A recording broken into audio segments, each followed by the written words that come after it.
Hello les amis, j'espère que vous allez bien. Je vous retrouve dans cette nouvelle et première vidéo sur vos histoires paranormales. La première, si vous ne l'avez pas vue, elle parlait simplement de cette envie de faire ce type de vidéos qui existent déjà sur YouTube, mais que j'apprécie énormément regarder. Donc j'avais bon espoir de recevoir quelques-unes de vos histoires paranormales et de les partager aujourd'hui. Aujourd'hui, je vais partager avec vous 5 des histoires que j'ai reçues par mail. Je les ai prises dans l'ordre que j'ai reçu. J'en ai reçu d'autres, et d'ailleurs si jamais vous voulez partager ça avec moi, n'hésitez pas à m'écrire juste ici votre histoire paranormale. Ça me permettra de réaliser d'autres vidéos là-dessus. Sachez que je les ai tous lus avant pour mieux les raconter. Merci à vous d'ailleurs de me les avoir racontées, les 5 histoires sont très bien. Donc Marine me raconte un petit peu en fait des histoires qui se sont passées tout au long de son enfance jusque là. Bonsoir Justine, je m'appelle Marine, je vis en Eure-et-Loire. Je tiens à te préciser que ne sont que des moments que j'ai pour moi traversés terrifiants, car dans mes souvenirs je n'avais que 5-6 ans. Une nuit, ma sœur et moi étions couchés, je n'arrivais pas à m'endormir. Le noir me terrifiait comme la plupart des enfants. Mais dans cette chambre, je ne me sentais pas à l'aise. Je ne sais pas combien de temps s'est passé, mais cette nuit a été la pire de mes expériences. Le lit de ma sœur et moi était face à face, donc impossible de se toucher. Ma sœur ronflait, je pense qu'elle dormait bien. J'étais finalement en train de m'endormir quand j'ai senti une main se poser sur ma tête. Je te jure, j'étais bel et bien réveillée. Je me suis cachée sous ma couette, et je ne sais pour quelle raison, j'ai retenté de remettre ma tête en dehors. Mais là, plus rien.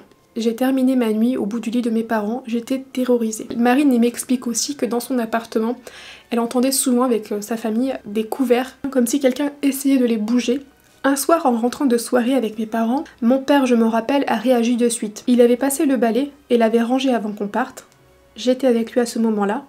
Nous partons donc en soirée. Ils vont faire la soirée, ils rentrent chez eux, et là mon père s'exclame: mais que fout le balai dans la salle? Même moi je n'avais pas d'explication. Tous ces événements ont eu lieu dans le même appartement, juste horrible quand j'y repense. J'y ai aussi vu des yeux rouges en plein milieu du couloir. Ma mère, qui ne croit pas du tout au paranormal, enfin c'est ce qu'elle nous a toujours dit, mais un après-midi, dans un autre appartement, elle décide de s'assoupir dans sa chambre, et là, je l'entends hurler. Elle avait senti quelque chose lui tirer la couverture et lui tirer la jambe. Il y a eu un dernier événement, et je prie pour que ce soit le dernier, même si depuis peu, j'ai l'impression que pas loin de ma fenêtre, on m'observe m'endormir. Je suis en appartement avec mon chéri depuis plusieurs années, avant d'être dans celui où on vit actuellement.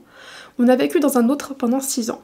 J'ai parfois eu la sensation qu'on me suivait, qu'on me regardait dans certaines pièces. Un soir, couché, visage face à ma fenêtre, je n'arrive pas à dormir. Au bout d'un moment, je me tourne vers la porte de ma chambre qui était restée légèrement entrouverte. Et là, au même instant où je me tourne, j'ai vu une ombre noire se volatiliser. L'ombre avait l'air grande, 1m80, 70. En fait, je me dis qu'on nous observait dormir. J'ai pas eu de sensation pesante, rien de tout ça. J'ai fini par m'assoupir en me rassurant que ça devait être mon imagination. Un proche qui est décédé. Ou alors quelque chose qui me suit depuis que je suis toute petite. Mon conjoint est comme ma mère, il n'y croit pas, mais un matin, il a ouvert les yeux et a vu une petite fille en robe blanche de 4-5 ans. Enfin, je vais m'arrêter là, je pense que c'est pas mal. Bonne lecture. Déjà, première chose, dites-moi ce que vous en pensez, parce que c'est quelque chose qui quand même ont eu l'air de se passer dans sa vie pendant plusieurs... Même si tout ce qui est quand même plus traumatisant, on va dire, ça s'est passé dans ce qu'elle décrit quand elle était plus jeune, ça a quand même continué dans un appartement où elle vit avec son conjoint actuellement, donc c'est des choses qui peuvent encore arriver. Pour l'ombre, t'as l'impression que soit c'est ton imagination, soit c'est quelque chose qui te suit depuis que tu es petite. N'hésitez pas à me dire dans les commentaires si vous recommandez des choses que Marine pourrait faire. Ce qui est plutôt bien, c'est que t'as pas l'air traumatisée, donc ça me rassure. C'est quelque chose qui a l'air d'être passé. Je croise les doigts vraiment pour que c'est pas quelque chose que tu revives encore, parce que je me dis que même si c'est des petits trucs qui sont arrivés par là et qu'il n'était rien arrivé de grave, ça doit quand même être lourd et traumatisant. Je vais passer tout de suite à la deuxième histoire qui, pour moi, est la plus terrifiante, mais parce qu'elle elle touche Olivia, mais aussi ses enfants. Ça m'a vraiment donné la chair de poule, quand je l'ai lu, vraiment. Hello Justine, je m'appelle Olivia, j'ai 34 ans et j'habite dans une petite ville de Loire-Atlantique. Je vais te faire part de notre histoire. L'année dernière, on a acheté une maison, une grande maison. Elle se divise en 2 maisons car les anciens propriétaires vivaient avec la maman de la propriétaire. Donc chacun avait leur maison respective. Du coup, un mur sépare ces 2 maisons. Première visite, janvier 2021, on a un coup de cœur. Puis finalement, on laisse le projet de côté. Un événement fait que quelques mois plus tard, on revient vers cette maison. On a de la chance, elle n'est toujours pas vendue. D'ailleurs, on se pose furtivement la question, pourquoi n'est-elle pas vendue? Cette maison est de 2006, donc pas si vieille, Elle est grande, elle a un super potentiel. Cependant, depuis 2018, les propriétaires sont partis à La Réunion, la maison est à vendre depuis ce temps-là, et personne ne l'achète. Bref, elle nous plaît, on fait une offre, et septembre 2021, on rentre dedans. Les travaux commencent, on casse le mur, et on réunit les deux maisons. On a un superbe salon de 80 mètres carrés, on est très content. En octobre, je constate quelques petits actes manqués, des choses que je qualifierais de bizarres, que j'ai rêvé, ou c'est dans ma tête. Un soir, il y a des coups très francs au mur, je les entends. Le mur donne dehors, personne ne tape de dehors, et ce ne sont pas des souris ou autres. Mon mari les entend, et il m'avoue que lui aussi depuis le début constate des choses bizarres dans la maison. On croit à tout ce qui est attrait au paranormal, mais pour la première fois on se dit: et s'il y avait un esprit chez nous? Des choses deviennent de plus en plus étranges et commencent à nous alerter. Porte de douche qui se ferme toute seule, coup dans le mur, courant d'air, pesanteur dans la maison, l'impression d'être observée, et le plus concret touchera nos enfants. Ma première fille de 6 ans, une nuit, se met à pleurer. On se lève, on la retrouve dans le couloir pleurant et montrant du doigt quelque chose qu'on ne voit pas. Elle s'est fait pipi dessus, la pauvre. On finit par cogiter et on comprend que peut-être elle a eu peur et qu'elle a vu quelque chose ou quelqu'un. Ma deuxième fille de 2 ans pleure la nuit, et je précise que mes filles dorment très bien. Elles ne se réveillent jamais la nuit, c'est vraiment très rare si c'est le cas. Un après-midi, ma fille fait la sieste, puis hurle, pleure. Encore une fois, elle ne fait jamais ça. Je monte, je la prends dans mes bras, elle met sa tête contre moi comme pour se cacher. Puis elle regarde derrière moi et se recache encore.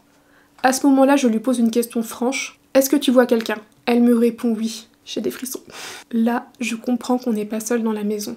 Il y a un esprit, et comme on le pensait avec mon mari, on pense que c'est la mamie de la deuxième maison qui est chez nous. On fait des recherches, on essaie de savoir si elle est décédée ici ou ailleurs, quand, son nom. On finit par trouver, mais on n'avance pas plus. Ma fille de 2 ans finit par me dire que la nuit elle se réveille, car la mamie vient jouer avec elle. Un soir, je la change, et la voyant regarder derrière moi, je lui dis: pourquoi tu ris? Elle me répond que c'est la mamie derrière elle qui la fait rire. Il y a aussi ma petite dernière de quelques mois qui rit aux éclats en fixant le plafond à certains moments. On est sûr et certain que c'est la mamie, comme on l'appellera, qui est avec nous. On sent qu'elle n'est pas là pour nous faire du mal, mais cela nous pèse à la maison. On dort mal, on est embêté pour les enfants, ça les perturbe. On décide de faire appel à quelqu'un, mais pas évident d'en parler à moins de passer pour un fou ou presque. Je trouve une dame, elle accepte de venir et m'explique qu'en attendant, il faut qu'on parle avec la mamie. Je lui parle tout haut, je lui explique qu'on aime cette maison, qu'on souhaite y faire une partie de notre vie et qu'on est heureux d'être là. La médium vient à la maison. Il faudra 2 interventions de celle-ci avant que la mamie ne parte. Entre les 2 visites, il n'y avait plus de signes, puis un soir, nous avons eu beaucoup de signes. Objets qui tombent par terre, chuchotements dans l'oreille de mon mari, coups dans les murs. On fait revenir notre médium. Elle est revenue, a purifié la maison et a aidé la mamie à partir vers ses proches. Voilà notre histoire paranormale, ce fut une expérience qui nous marquera à jamais, et avec le recul on se dit que finalement la mamie nous a choisis, nous 5, avec nos 3 puces pour vivre dans cette maison. Peut-être a-t-elle fait fuir tous les autres visiteurs pendant 2 ans, on ne le saura jamais, mais on pense que ça pourrait être ça. Merci beaucoup Olivia, franchement c'est incroyable. Quand j'ai lu ton histoire la première fois j'avais des frissons, et j'en ai encore eu là quand je l'ai relu. C'est rassurant parce que là, vous avez l'air d'en être débarrassé, entre guillemets, et vous ne vivez plus rien. Mais effectivement, vous pouviez pas continuer comme ça, donc vous avez fait ce qu'il fallait, j'imagine. Ne serait-ce que pour vos filles, mais aussi pour vous. N'hésitez pas encore une fois à dire ce que vous pensez de cette deuxième histoire, celle de Olivia. C'est vrai que je l'avais dit lors de ma première vidéo où je vous parle de mon expérience quasiment inexistante finalement. J'essaye toujours de trouver le rationnel dans le paranormal, et c'est vrai que là j'ai du mal à le trouver parce que autant les coups francs on pourrait se dire que même si c'est pas une souris ça pourrait être la maison qui travaille, même si elle est très récente, ça travaille quand même j'imagine. On pourrait se dire que je sais pas, qu'il y a quelque chose dans les murs, enfin j'en sais rien.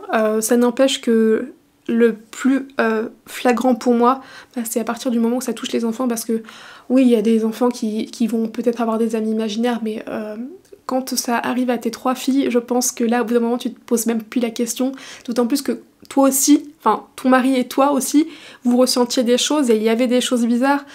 Donc il arrive un moment où c'est pour moi une évidence, et effectivement ça me paraît plus que cohérent que ce soit la mamie qui vivait encore dans les lieux. On passe à la 3e histoire, l'histoire de Héloïse.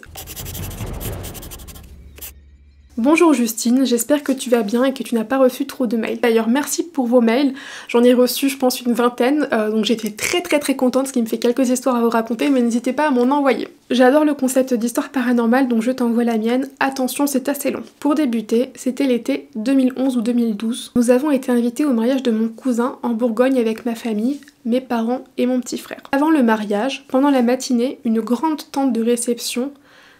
Elle m'a envoyé une photo, donc je vous la mets. Durant la matinée, une grande tente de réception a été installée dans l'immense jardin de ma tante avant le mariage afin de retrouver certains convives autour d'un apéro. Plus tard dans la journée, le grand mariage s'était déroulé dans une salle des fêtes non loin de là. Le soir venu, après les festivités, nous avons décidé de rentrer chez ma tante pour dormir. Le problème était que, comme il y avait plusieurs convives, il ne restait plus de chambre de libre. Mais ma mère avait prévu le coup et elle avait apporté 2 petites tentes pour les installer dans le jardin. Après discussion avec ma tante nous disant que la nuit était relativement froide en Bourgogne, elle nous a conseillé d'installer nos petits habitacles de fortune à l'intérieur de la tente de réception qui comportait des lumières et qui était chauffée. Nous avons donc déballé nos affaires et monté nos 2 tentes à l'intérieur du chapiteau de réception. Je tiens à préciser que mon frère et moi dormions dans une tente à part, juste à côté de celle de mes parents. Nous sommes rentrés dans nos tentes respectives et ma mère est allée éteindre la lumière du grand chapiteau qui se trouvait à côté de l'entrée-sortie de la tente de réception. Héloïse m'explique rapidement que dans cette tente de réception, il n'y a qu'une seule possibilité pour entrer et sortir, il n'y a vraiment qu'une seule entrée-sortie.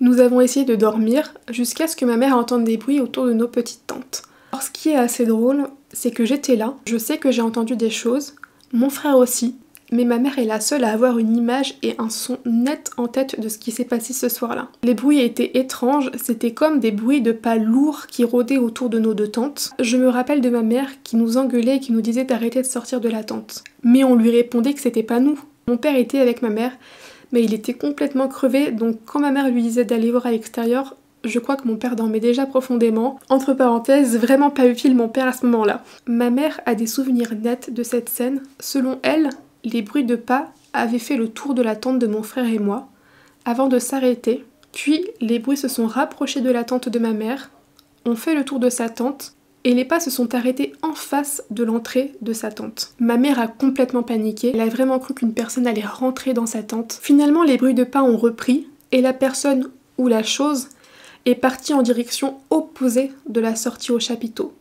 Les pas ont ensuite disparu, comme volatilisé. Je précise encore une fois qu'il n'y avait qu'une seule sortie-entrée et que la personne s'est dirigée vers la direction opposée. Le lendemain, nous avons raconté à ma tante ce qui s'était passé ce soir-là. Elle a rigolé en disant que c'était des chats, mais ce n'était pas possible parce que les bruits étaient vraiment semblables à ce qu'un homme peut faire. Je pense qu'il y a une explication plausible à cette histoire, mais ce que je vais rajouter ensuite me fait penser à quelque chose de paranormal. Il faut savoir que mon oncle est décédé 1 an auparavant dans le même jardin d'une crise cardiaque. Alors, il est décédé très tôt le matin, vers 2-3 heures pendant qu'il bricolait dans son poulailler.